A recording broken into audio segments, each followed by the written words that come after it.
Merci pour ce reportage. On l'a vu, un vrai parcours jalonné d'obstacles pour les étudiants. Je vous donne juste un petit chiffre avant de lancer les débats.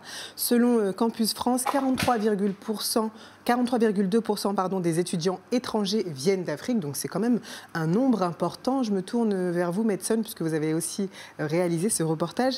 Qu'est-ce qui vous a motivé à traiter ce sujet ? Alors au départ, on s'était retrouvés, c'était par rapport au nombre de sujets qu'on a l'habitude de traiter chez Wanted TV. Et là-dessus, on s'est retrouvé avec plusieurs étudiants en fait, qui en parlent. Bon, moi aussi, j'en fais partie parce que j'ai été étudiant aussi ici. Vous avez été étudiant étranger? Oui, ici en France, ouais. J'ai étudié ici en France. Et c'est un sujet, souvent dans notre milieu, on retrouve les jeunes qui viennent d'arriver, surtout cette année, ça a été un peu plus compliqué à les accompagner un peu partout.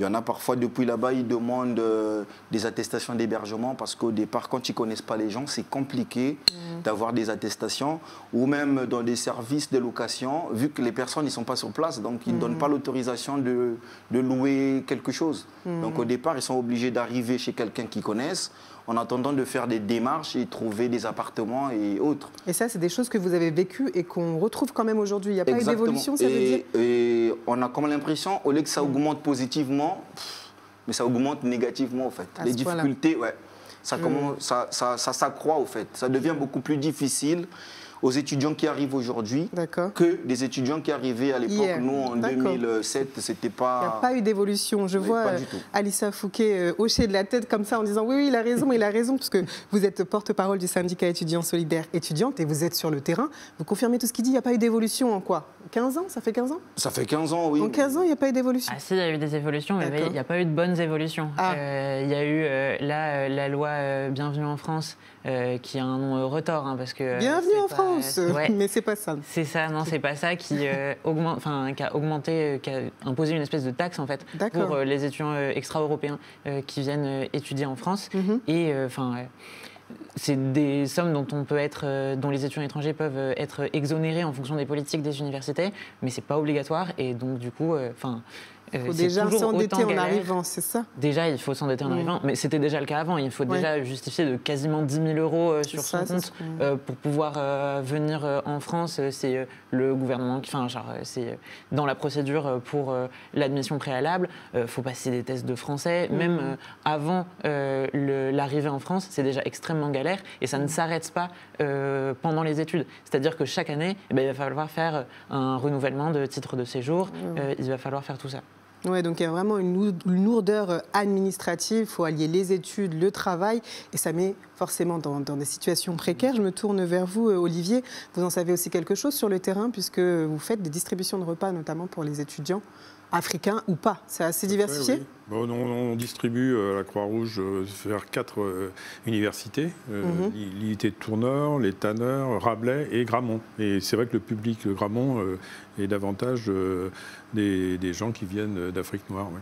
D'accord. Et pourtant, ce qu'on constate quand on regarde les chiffres, c'est que ça ne les décourage pas de venir étudier en France. Parce que quand on voit le reportage, on se dit mais pourquoi est-ce qu'ils viennent? Ils ont sûrement leur motivation.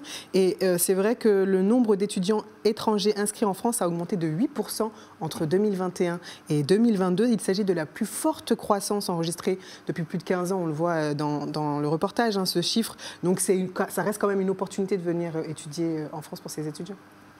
Exactement. Le problème, c'est que les gens, ils vont se dire que oui, ils ne sont jamais découragés. Exactement.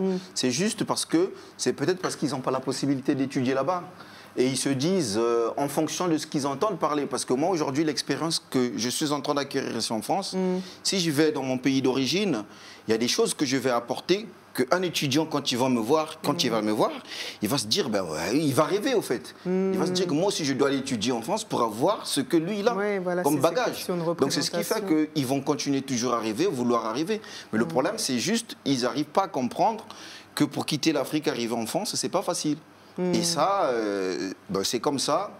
Et ça continue. Mais au lieu que ça soit facilité par la France, déjà par rapport à l'avantage que nous, on a, surtout, une bonne partie des pays africains sont francophones. C'est aussi ça qui encourage des jeunes étudiants de vouloir venir en France. Le levier de la langue, ils parlent déjà français. C'est ça le problème, en fait. Ça, c'est un argument assez simple, mais réel. Je me tourne vers Amine. Amine, vous avez étudié? Oui, moi j'ai étudié. Alors je suis né en France, grandi en France, donc je n'ai pas connu cette situation-là. Mais en tout cas, je pense que on a quelque chose qui nous est cher, c'est un héritage. Je pense qu'on a la mémoire de différentes difficultés de différents étudiants. 15 ans, 20 ans, 50 ans, c'était la même chose. Et qu'effectivement, de voir et de constater que pas grand-chose n'a changé. Est-ce que ça relève aussi, j'ai envie de dire, de la politique? Parce que j'entendais qu'en fonction des universités, il y a différentes politiques. Là, je me dis, où est le traitement de l'égalité vis-à-vis de ça? Je pense qu'on a pas mal de choses à faire avancer, faire progresser. Aujourd'hui, les plus grands chercheurs dans les hôpitaux sont issus, sont des étudiants en fait étrangers. Dans l'hôpital à Marseille notamment, beaucoup de chercheurs sont venus d'Afrique et d'ailleurs, ont étudié en France et aujourd'hui travaillent en France et peuvent travailler dans d'autres pays. Donc je pense qu'on manque de médecins dans le monde, en règle générale, ou de chercheurs, ou d'étudiants même, enfin peu importe le champ. Donc je pense qu'il faut permettre aux gens de s'instruire, d'étudier et de... Je vois ce que vous voulez dire, Amine. Vous voyez à peu près. Vous m'inspirez. Mais je me tourne vers vous, Alissa. Comment ça évolue donc sur le terrain? Est-ce qu'il y a des aides? Parce que là, je vois bien qu'il y a l'investissement des syndicats. Mais est-ce que vous êtes aidés pour la cause étudiante, notamment pour les étrangers? Pas plus que ça. En fait, nous déjà, on constitue une aide parce que, en fait, ce qu'on fait, c'est qu'on compile toutes les connaissances possibles sur les procédures administratives qui sont extrêmement compliquées. Enfin, c'est ce qui est dit dans le reportage, c'est un grand parcours du combattant et c'est fait pour. C'est pour décourager. Et puis pour sélectionner un maximum. On a le guide du JITSI qui est un grand guide qui répertorie toutes ces procédures et un petit peu comment elles interagissent entre elles, à quel point elles se contredisent et un petit peu comment est-ce que on peut au mieux accompagner les étudiants étrangers qui sont dans ce type de procédure. Et il y a aussi des associations à Tours, mais localement un peu dans toutes les villes, quand il s'agit d'étudiants qui viennent en France mais qui ne sont pas passés par les procédures classiques, donc que ce soit des étudiants sans papier ou qui ne rentrent pas forcément dans les catégories administratives classiques. Là, on peut se faire aussi aider d'associations, parce qu'en fait, c'est des gens qui peuvent aussi être étudiants et étudiantes et qu'on peut aussi accompagner, parce que les universités n'ont pas lieu de refuser des étudiants quel que soit leur statut administratif. Donc on a aussi ces cas-là à traiter et en effet on est aidé sur ce genre de sujet. Tant mieux s'il y a des aides quand même, parce que c'est vrai que quand on regarde le reportage, on n'est pas pessimiste, mais c'est la réalité, faut la dire. On va conclure avec vous, Olivier. Donc sur le terrain, ces distributions de repas, ces interventions auprès des étudiants, elles sont régulières ou non? Comment vous vous organisez dans l'année? On intervient auprès d'à peu près 250, 280 étudiants tous les 15 jours sur nos 4 sites. C'est régulier. La difficulté, moi je la juge plus en amont, parce qu'il nous faut un grand nombre de bénévoles. On est toujours à la recherche de bénévoles à la Croix-Rouge pour venir nous aider. Et il y a toute la logistique en amont qui fait qu'une fois qu'on arrive avec le camion sur le site, il a déjà été rempli, nettoyé, préparé pour cette distribution. Et ensuite, la distribution par elle-même, parfois, malheureusement, les étudiants arrivent en vague devant notre camion, ce qui fait qu'on a assez peu de temps d'échanger.